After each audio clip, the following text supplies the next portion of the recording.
I've got an hour to talk to you. Myself and Ashley I'm from the embed team at ARM. Ashley's with the sort of research group at the Vodafone developer department. If you can just ignore them for a bit, pay no attention to the nerds in the corner.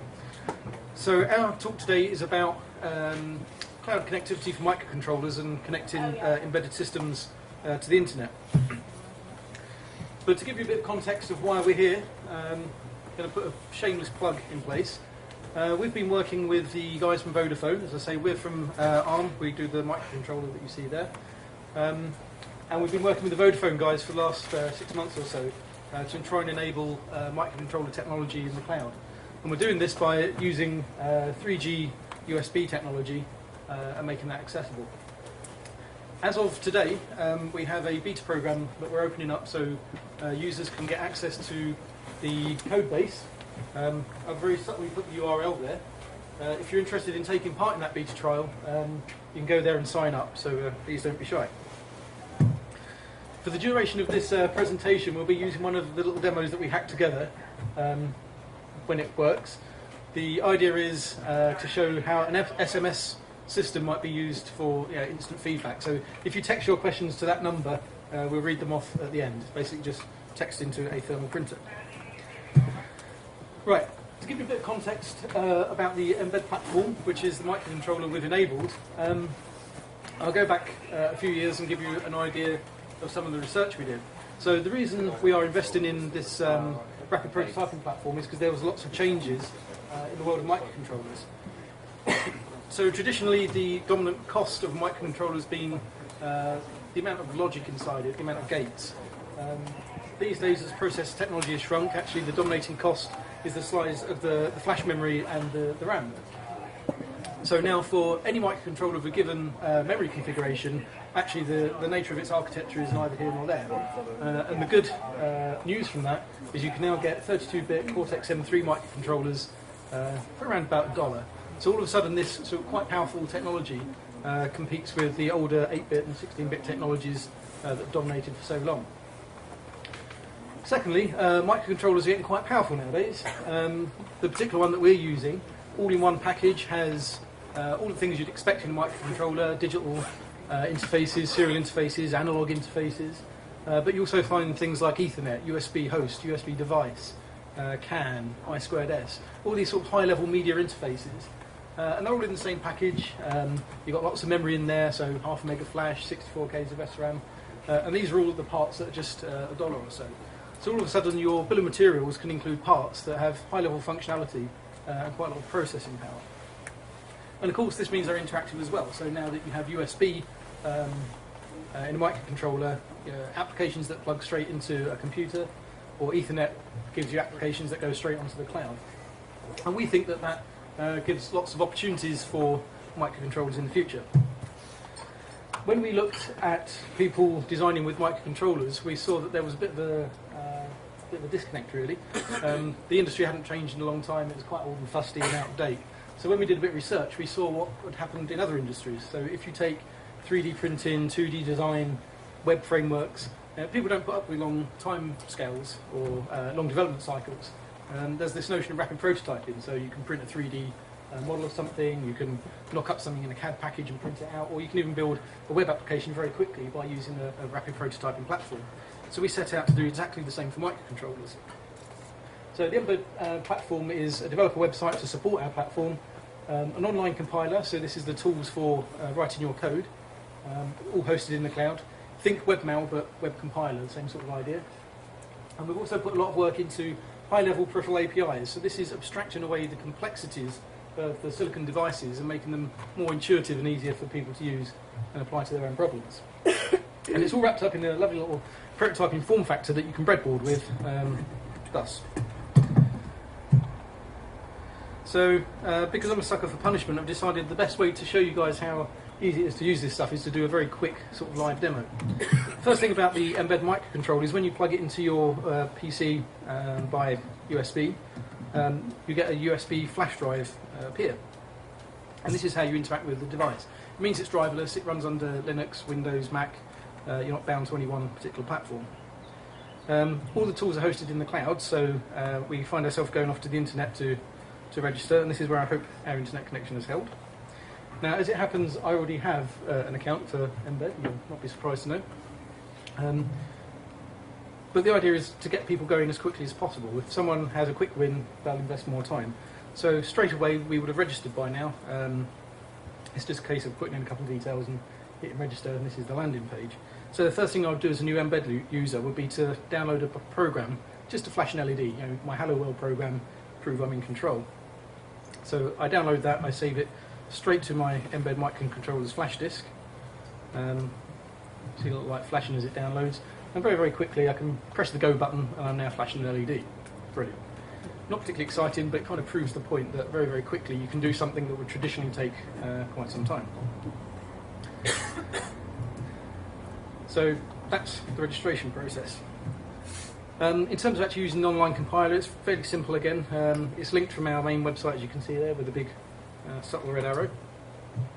So once I've got my account registered, I can go straight to the online compiler and can start create my own programs. So there's a few in there which we'll be using shortly. But I can just say, give myself a new program. By default, we'll just get the same blinky program that we've just run. We're at the mercy of our Wi-Fi connection at the moment.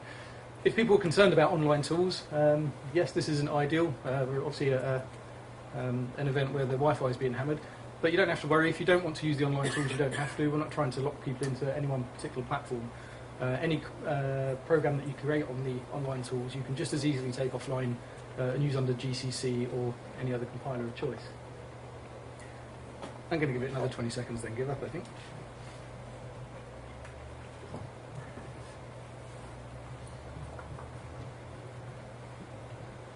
Right, so by default I get a nice little simple program which I can compile.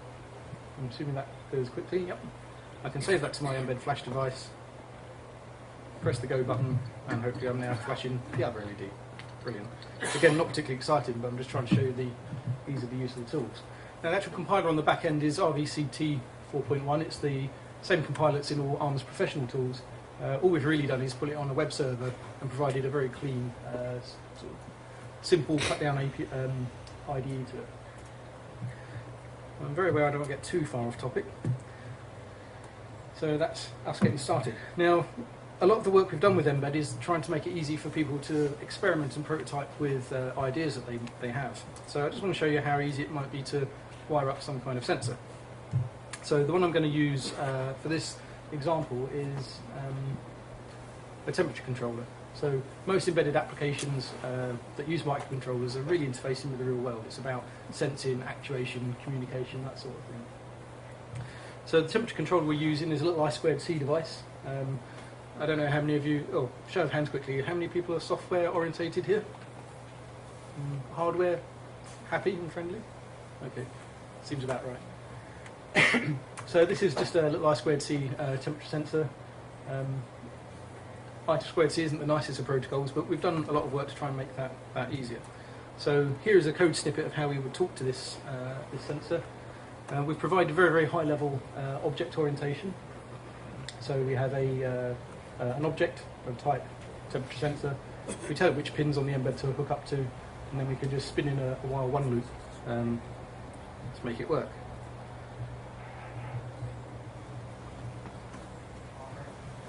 Now, because the Wi-Fi is being a bit slow, I'm going to use one I made earlier in true Blue Peter style. So this is the basically the program that I just showed you from the slides. You can see basically what it does. I can compile that, download it to my embed, and then very quickly that program is now running, hopefully. But you don't have to take my word for it. What we're doing here is print F in, and everyone wonders where stood out is going. So it just so happens for our microcontroller, because we've already got a USB connection, we might as well make the most of it and connect ourselves with a serial port.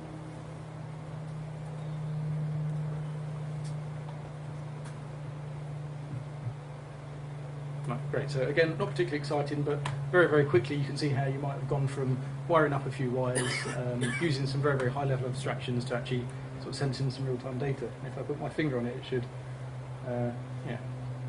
pop it as appropriate. So just to go back to the slides.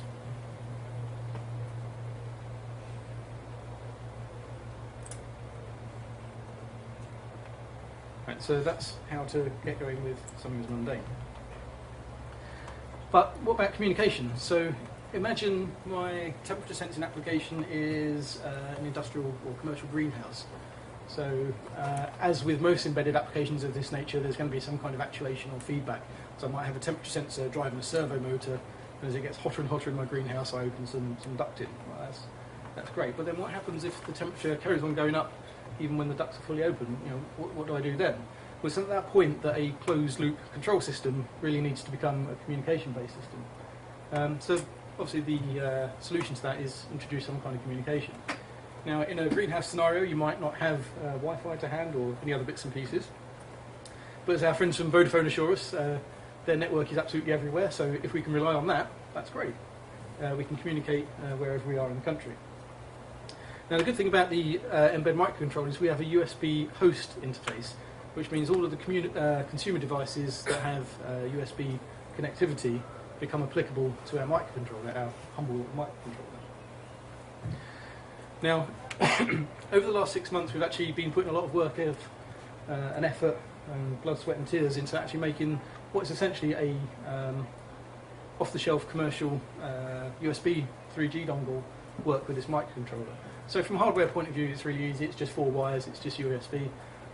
The software story isn't quite so simple. You need a TCP IP stack in there, you need a USB host controller, you need an RTOS, and of course a bunch of other stuff.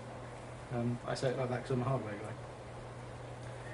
guy. And this is really what we're here to kind of promote this weekend. So the library that we've actually generated for this is going to be going out over the next week or so for people to test. And rather than pretending that it just works, I'm going to build some of the programs and give you an idea of hopefully how it works.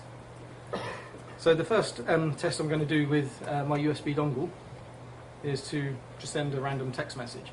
Now, a lot of this looks sort of horrible and complicated, but it really isn't. The only part of this test program, because our tools are online, I should point out that it's very easy for us to share code. So for instance, if I go to that's not the page, sorry.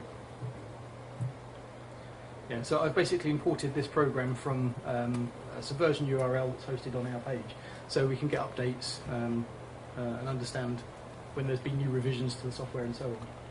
So in some ways it really is a sort of professional software development tool. So this program is fairly simple. It's just going to send a simple SMS that says hello from Mbed. As before, all I need to do is compile it, download it to my USB dongle. Actually, rather than send it to my phone, does anyone else want a text message spammed to them? Okay, so otherwise I could just lie and say, oh yeah, I've just got a text message, haven't I? Send it to me. Yeah, okay, so if you want to read out your phone number. Okay, 7715. Sorry, 7 077 7715 204 204. 204 331. No, sorry. No, not double 204, just 204. Like that. That'll do, yeah. I'm fairly sure it has to be exactly right, but yeah, as long as you're happy with that, then I'm happy with that. So hopefully it should just be a case of compiling that, downloading that. I'll go back to our humble serial terminal. Because we're doing some heavier, dutier stuff, we need a bigger ball break for this, I'm afraid. So as our Mbed boots, it starts bringing up all the different bits and pieces. So initially the dongle comes up as a CD-ROM, which is where it contains its drivers. We send it the magic packet, which switches it to a USB COM port, essentially. And then we just fire AT commands at it until it registers. We've been having all sorts of registration fun games today. Looks like we've been spared that, potentially. Oh no, we'll still wait to register. And we've hopefully sent an SMS, so gentleman at the back can confirm that he's got something.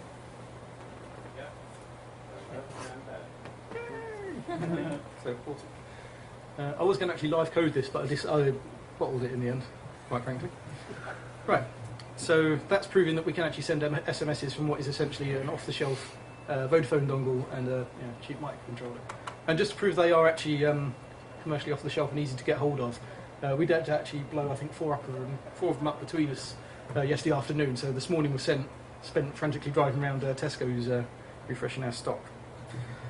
So if we take our example of the commercial greenhouse that we don't want to kill all our plants in. In fact, I'll go back to my test and borrow that gentleman's phone number. You do realise you're going to be spammed all night now.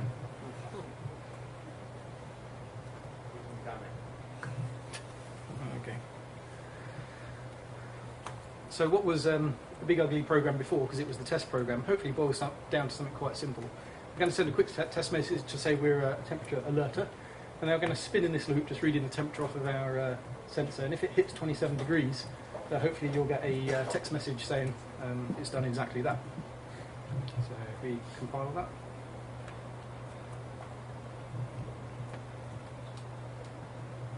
Come back to our Terra term.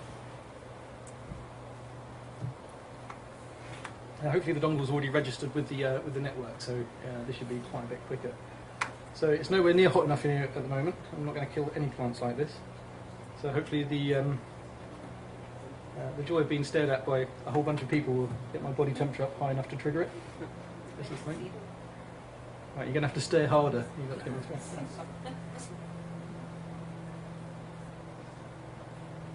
This could take a while. Yeah, go for it. Has everyone got a hot cup of coffee in the audience? Cold cup of Ah, screw this. Okay, I'll tell you what we'll do. We'll go back and we'll change that threshold. The threshold was working an absolute treat earlier, but we'll change it to 25. Maybe that'll be the point at which all our plants die now. So, Change your if state change. oh, hang on. This is what I like about doing coding examples in front of a techie audience. There's nowhere to hide. But thank you for spotting me. So hopefully,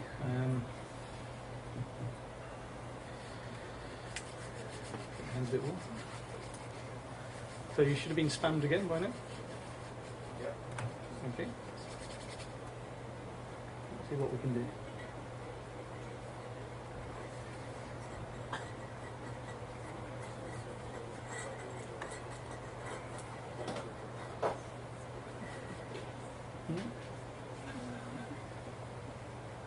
Oh yeah.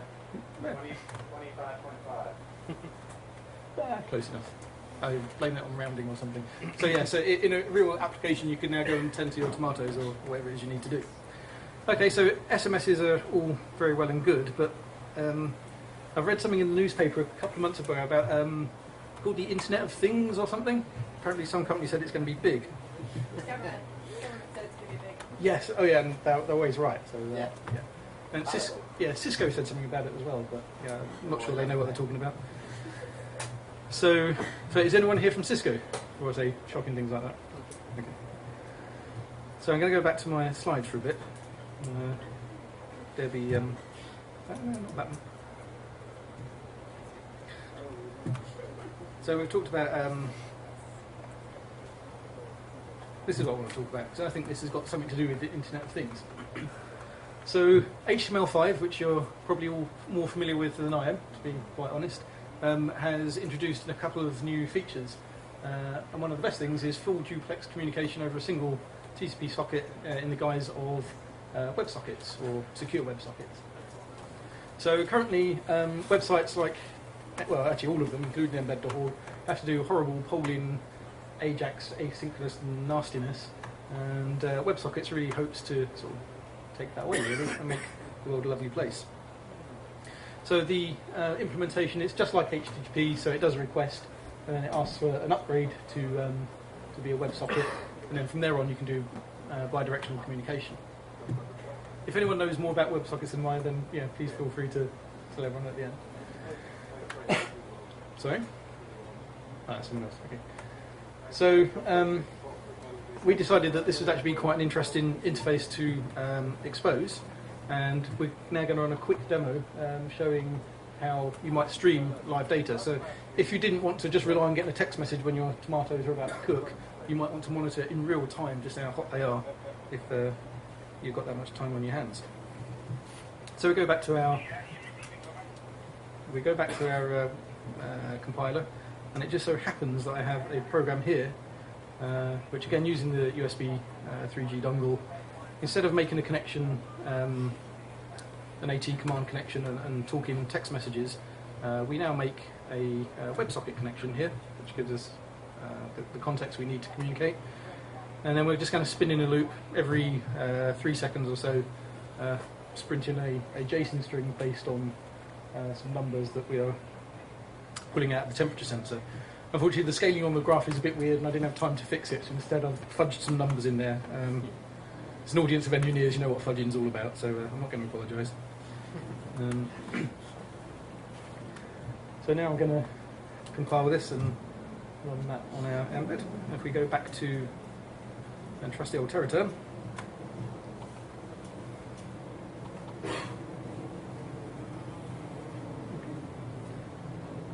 so it's going through its usual routine of doing bits and pieces, but this time it's going to open up a PPP connection, and I'm now streaming over WebSockets some real-time sensor data.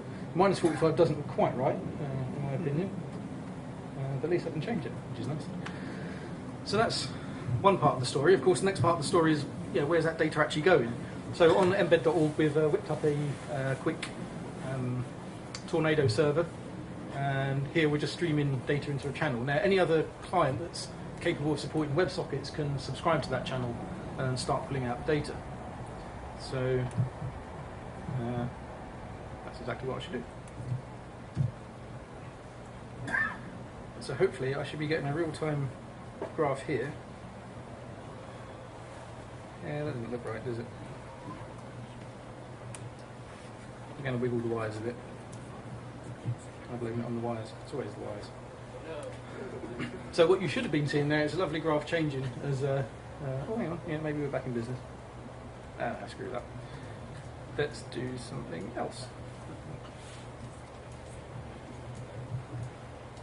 So I'm going to do a bit of audience participation now.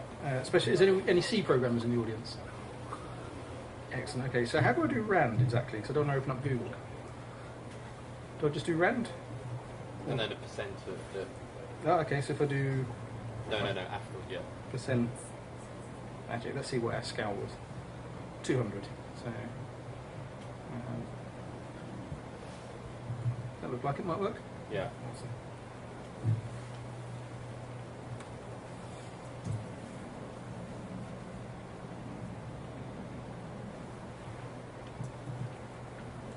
So hopefully we'll do exactly the same again, but this time we're going to start getting some random jazz in there. Obviously, while it's busy connecting to the network and doing its thing, it goes for a bit. Looks like it might be on random numbers. Could still be random. It's always coming up with the same random number. Okay, that's Guaranteed random. There we go. there we go. So that's doing something randomish. So has anyone got a smartphone in the audience? It's probably the sort of audience where you're likely to have. If you want to go to that URL and just prove that you can actually see these numbers at the same time, it's tools.embed.org/IoT/. Apparently the training slash is quite important. If anyone wants to do that and confirm that I'm not making this up. So I'm waiting for the rapturous. Wi-Fi delays. Sorry? Wi-Fi delays. Okay. It's not Petra's fault. Yeah. The Network Fun and Games is particularly ironic at an event called Over the Air, I find. I think I'm going to go to Wirefest next time. Just one of those. Right, okay, well.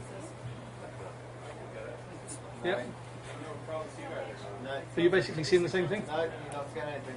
Could you see this? Oh, yeah, you have to hit, sorry, you have to click Show All at the top.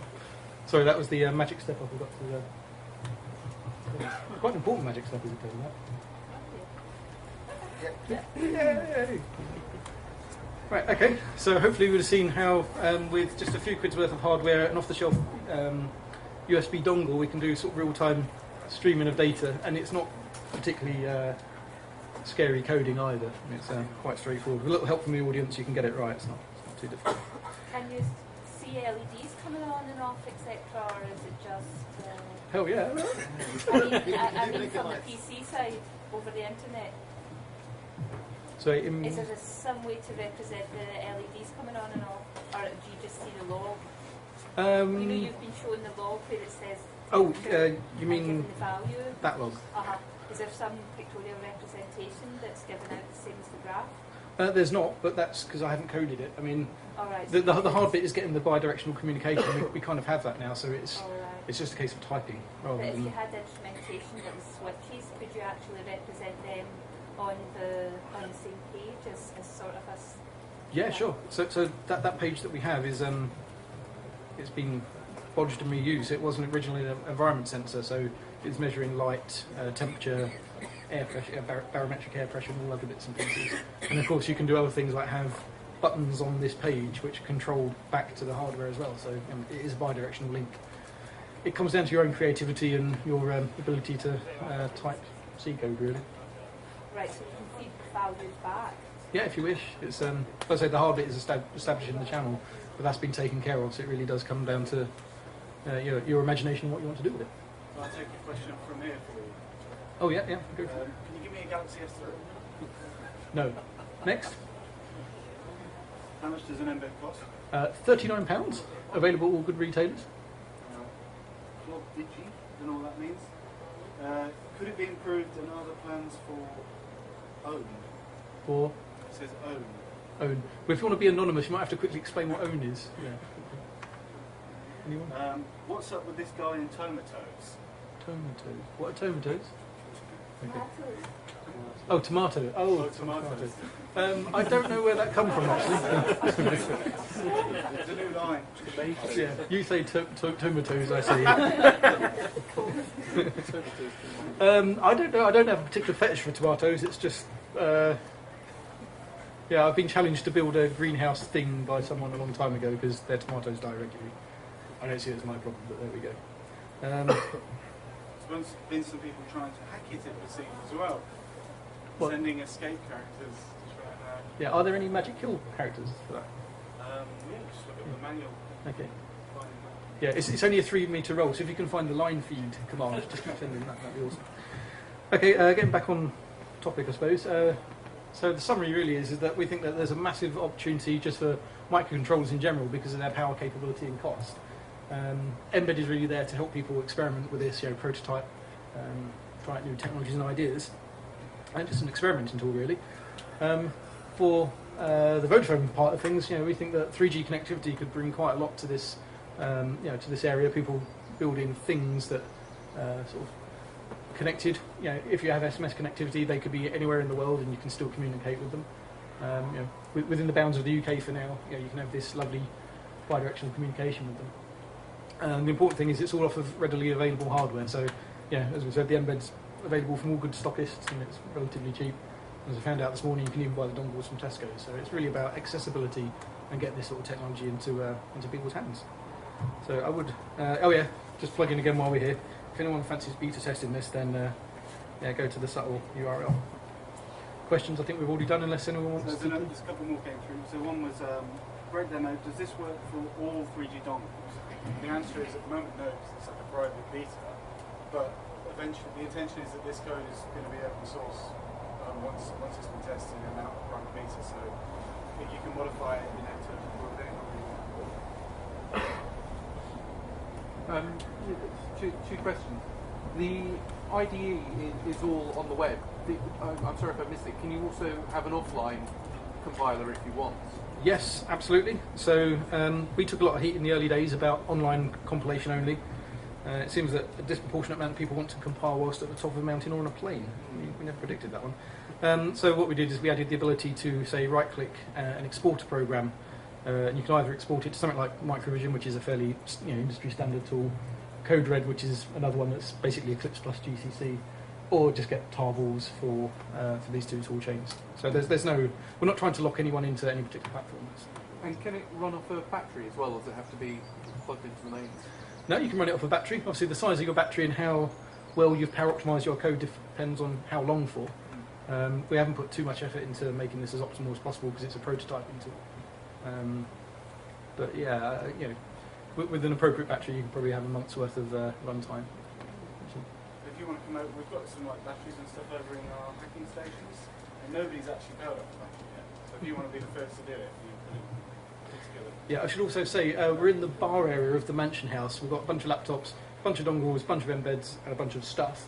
So if you've got anything that you want to connect to the internet, then feel free. We're going to be here until silly o'clock, so yeah, come over and join in. So, will it run off 3 volts? No. So USB is 5 volts only. So the embed will run off of like 3.3 volts, but it's the dongle in this case. Okay, at that point I'll hand over to Ashley, who I think wants to talk to you about some other bits and pieces. I'll just read these final 2 questions. Oh, Someone okay. said, will it rain? Yes, it will rain. So, Yeah, eventually. will there be dessert wine in it? That's a good one. Who likes dessert wine? I can see there's Carlsberg, red wine Australia, Oyster Bay New Zealand, Chardonnay, Brains Beers, Witchwood Breweries, Wadwood, Martins, Bulmers, and Badgers. Awesome. Okay. Continue dessert wine. Right, I'm done for the day, so I'm going to go out there. Save some for us. Okay, so I'm going to do a bit more of a deep dive into the code. I'm a bit worried that only one person put their hand up as a C programmer, so because there's quite a lot of C code here. But so when I think we signed up for OTA just a couple of weeks ago, and so we thought, oh, quick, we need some demos. So these were really done like in the last couple of weeks while we were doing all our other work. So it's a good example of what you can do, rapidly with these things. To be honest, they were all done this morning, really well. Yeah. Okay. Yeah. So one of them I'm still actually working on because I'm like tweaking the driver, but yeah, you can come over and see it.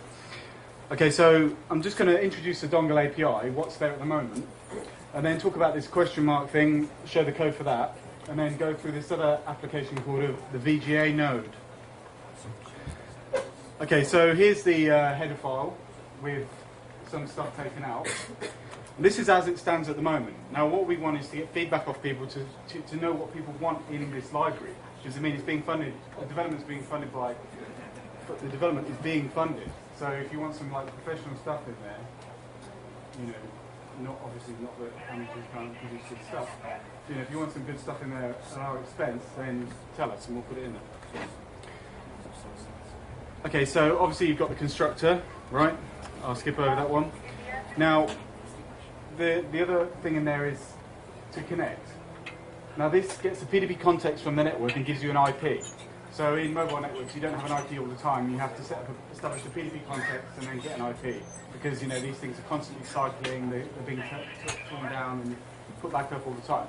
So at the moment, you have to specify the APN, the username, and the password. And if you saw in that other demo, the one for our contract sims was internet, web, and web. That's all public information. Now, Nicholas, who's sitting over there, he worked on the dongle drivers for Linux, and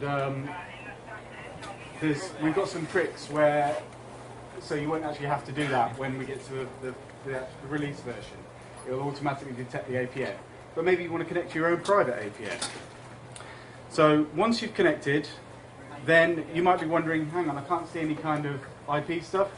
But this is because with the embed library, you just use 4.4 BSD sockets. So that's all abstracted away. So you could change it for Ethernet, for example, and you wouldn't have to change the rest of your code because you're just using sockets. You've got send short message, takes the number and the message, pretty self-explanatory. Get short message takes a pointer to where you want to store the number, a pointer to where you want to store the message, and the length, so you don't overflow your buffers. And then you can see how many short messages have been received by providing a pointer to your size T. Now, the way this works at the moment is just that there's a FIFO queue, the messages come in, and you read them off one at a time, with the get SN call. Of course, maybe you want to have some kind of managing of the SN file, kind of mailbox in a different way. I don't know why you would, but if you want that, tell us, and we can put it in there. Send USSD. You might not be aware of USSD, but it stands for Unstructured Supplementary Service Data. and that is a connection-oriented protocol which was designed for GSM for doing things like getting your number. Like if you do a star hash 100 hash, that retrieves your number or the MSISDN number of the SIM from the network. And but there's potentially loads of different cool things you could do there if you had your own APN, or if you could change things around. If you could get access to the HLI. But anyway, so you can do your SSDs, you can check, top up how much credit's left on the SIM and so on like that. This gives you access to the raw AT commands interface. I requested that personally because I'm writing a little console, so you can use like GNU Screen or whatever you want, just to log in and mess around with the modem, send AT commands and stuff like that. So yeah, that's the library as it stands. But please, if you have any kind of ideas about what should be in a dongle library for an embedded controller, tell us, and we can get it in there. Can you get signal information back, like signal strength, and whether it's on 2G or 3G? Yeah, that's a perfect example of what probably should be in there. So you can get RSRPs, so receive signal strength, receive signal reference powers from like all the cells that the cell you're attached to, and you maintain a neighbour list in GSM. So all those neighbours, you could get the RSRPs. You could also get like the RSSI, the received signal strength indicator, which is just like a measure of signal strength. So yeah, it'd be cool to have those because as standard, it's a typical thing, isn't it, to see your signal strength.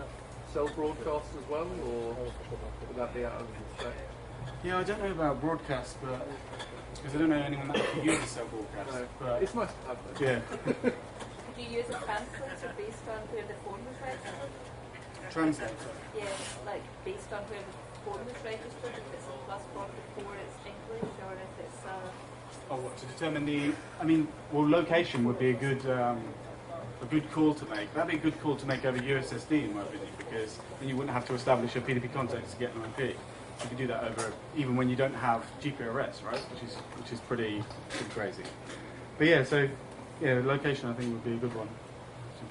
Okay, so I'm going to talk through the question mark, which is up there, which as you see does actually work.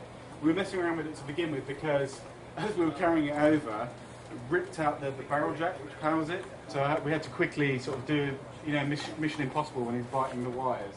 Kind of do that and plug it back in. But anyway, it's working now.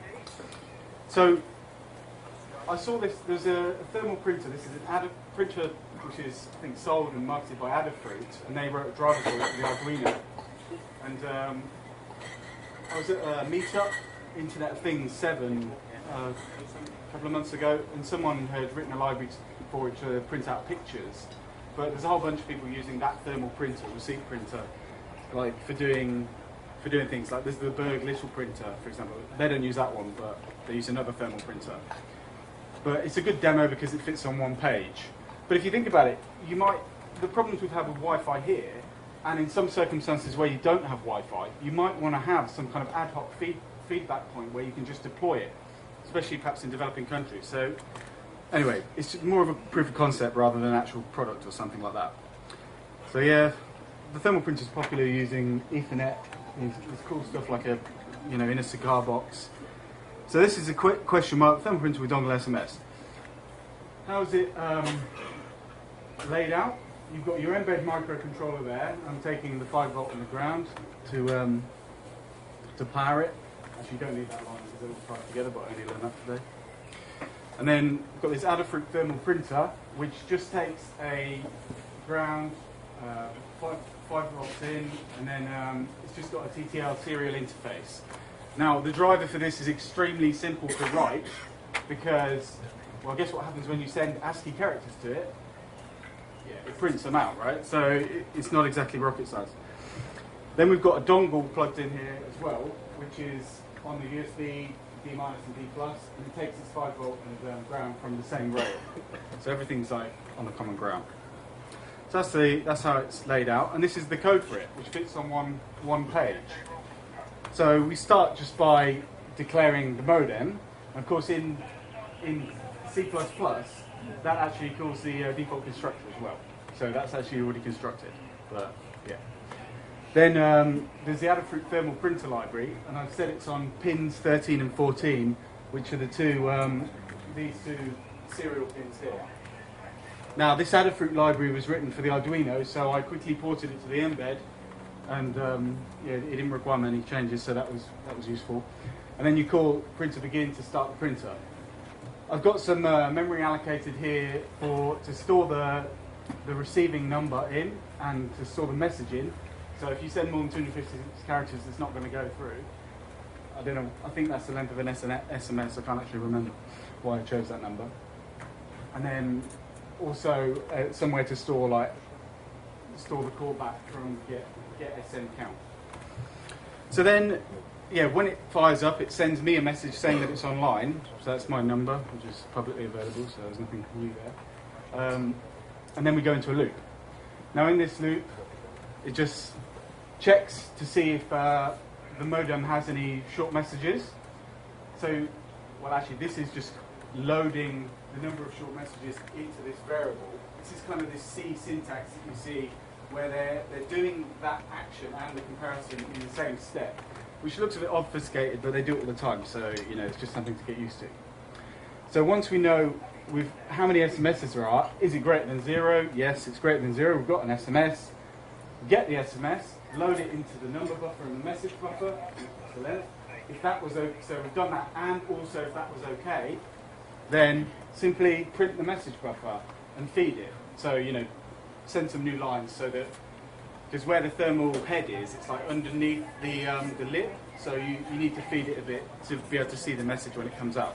And then we just call a thread wait statement at the bottom, which allows the dongle and all the other threads that are running to operate. Because this is running on a real-time operating system on the Mbed microcontroller, which is multi-threaded. You need that if you've ever done stuff on Arduino, what you end up doing is having like one big loop where you kind of are emulating the threading yourself. So it's really good to have threading. I'm sure someone will write one for the Arduino, but you know. Yeah, so then we go back around again.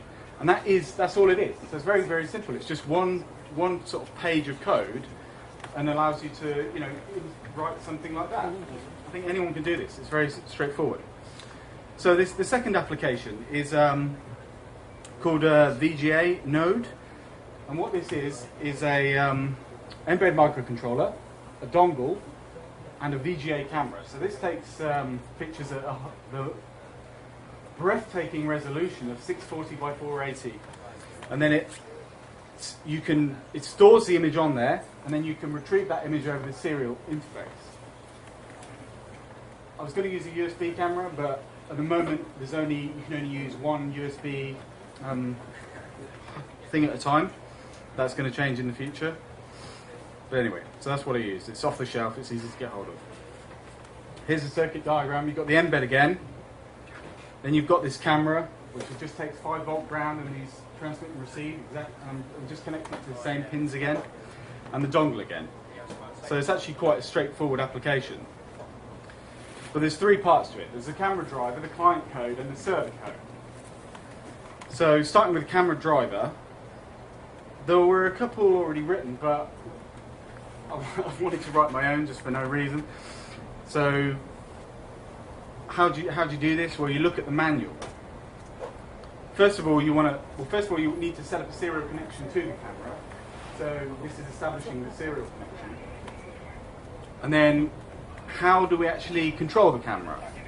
Well, it's quite simple. You send serial commands over the serial interface to the camera, and expect certain results to come back. So for reset, you send that sequence, and then it will send that back if it's reset the camera correctly.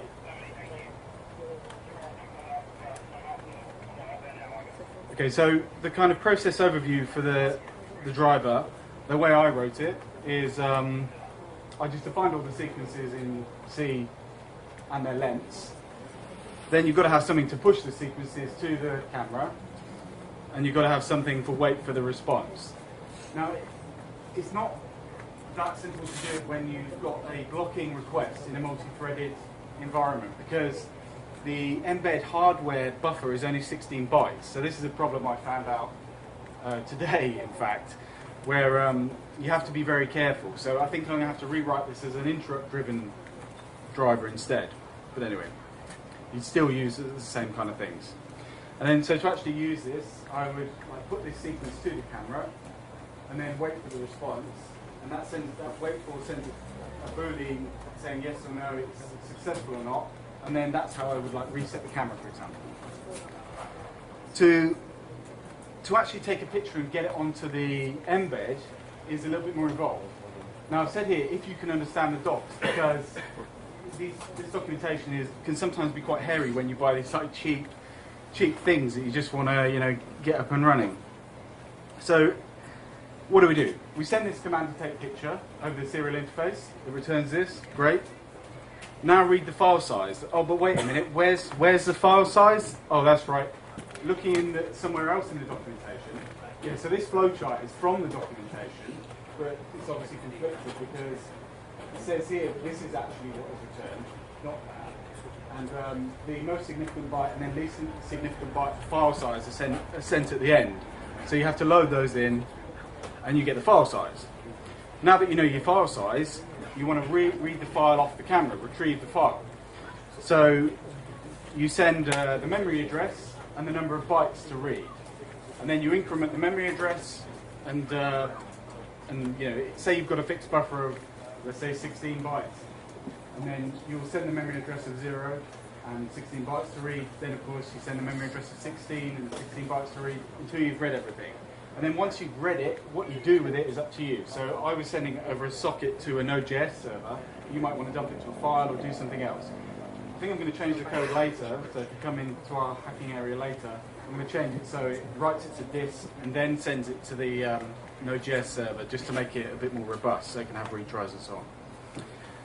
Right, so once you've done that, you kind of iterate around that process of incrementing the memory address. Again, this documentation is kind of bizarre because this is supposed to be a conditional flow operator and flow diagram. So it should go to the right, but what's going on there. And they're saying to look for end of file, but I wouldn't do it like that because you know exactly how many bytes you're reading. So it's better just to read that many bytes rather than look for some sequence. But yeah, you get the point though. You iterate round until you've read the whole file. Then you send stop taking pictures. So that's kind of the driver in essence. Now to the client code, there's quite a lot of code, so I've just broken it down into blocks rather than the actual code. First of all, you set up the camera, and then you set up the modem and connect. That's the pay-as-you-go APN. And then you establish a socket to server. So like I said before, you're just using BSD 4.4 socket, which is brilliant because every C programmer knows that. And if you're on any Linux system, you can just type man socket, and you're going to be able to read the manual. You don't have to go. You don't even have to be online. And then, so I've not shown all the steps there, but you can do stuff like resolve, DNS, and so on. And then you do a socket connect. It gives you a file descriptor for that socket that's active. Then once you've done that, once you've got your socket up, you can just send stuff to it. So it's a bidirectional pipe, so you can just send strings to it, byte sequences, like using that, or you can receive stuff by providing a buffer to receive it into and the length of the buffer and so on, so you don't have overruns. So that's how you communicate over a socket. So in the body of the client code, so we've set up the socket, got the camera working, and set up the modem. I'm creating a buffer, and then taking a picture. Then I go into a loop where I read one chunk from the camera, push that chunk to the server. So this is where it's a bit weird because I'm pushing it in real time, whereas later on I'm going to change it. And then you increment the pointers, like the start address and so on, until that process is complete. By the end of it, you should have a picture up on the server. Close sockets in the camera, and then you're done. So that's the client. It's all about the server code. I did it in Node.js just because everyone was talking about Node.js, and I wanted to see if it really was as easy as everyone claims. I think the answer is yes, it is as easy as everyone claims. So you could, first of all, you declare these structures. I'm using net and the file system, and I've got a password called insecure there. And then you create a server. So this is the famous Node.js one-line server creation on a given port. Then in Node.js you have to define, it's all event-driven, so you define an event. One of them is a connection, so when somebody connects to that server, it fires off a connection event, and as the second argument to this function, which is a bit of a weird thing, you have the actual, you actually define the function, and you receive a socket object. So then that socket object is scoped to that connection. So we've got a socket object, which is a socket object sent by the client after it's taken the picture. Yeah, that's just setting the file stream to null to begin with. Now, the cool thing about this, I think about Node.js, is now that you've scoped to that connection, you can then define events on that socket. So here, I'm saying every time you receive data, call this event. And this event takes a buffer or a string, in this case a buffer, and then you've got to process it. But the first time the person wants to connect, I've got this kind of crappy security here where I expect the first bytes to be a password. So I'm using this if socket bytes ready equals 0, so if it's the first time someone's connected to this socket, then check the password. Now, I actually saw on the mailing list that they're thinking about getting rid of that bytes read, but you could just do it with a counter or something, right? Now, yeah, check the password. If it's wrong, end the socket. You probably want to use a bit more secure authentication and integrity checking if you're doing this for anything serious. And then if the password is correct, you create the write stream, the picture, which is on the server, and the server is running with permissions, whoever instantiated the instance, whoever called node on it. And then, yeah, I'm also defining if there's an error on the file stream, then set it to null and close the socket away. So that was all the first time the data came to the socket. Check the password, create the file, and then the rest of the time data comes to the socket. We just write the buffer that's received. So that's quite straightforward, and I'm relying on the client to terminate the connection. This is just a prototype, right? There's one bit missing here, which is also I've got, if the socket receives a close event, then if the file stream's not null, then close that away as well, just to clean up. Okay, so that's the server code. So just to say what we've gone over, we looked at the API in the present incarnation, looked at a simple SMS printer example, and then looked at the JPEG camera, which uses Unix sockets. And that's it. So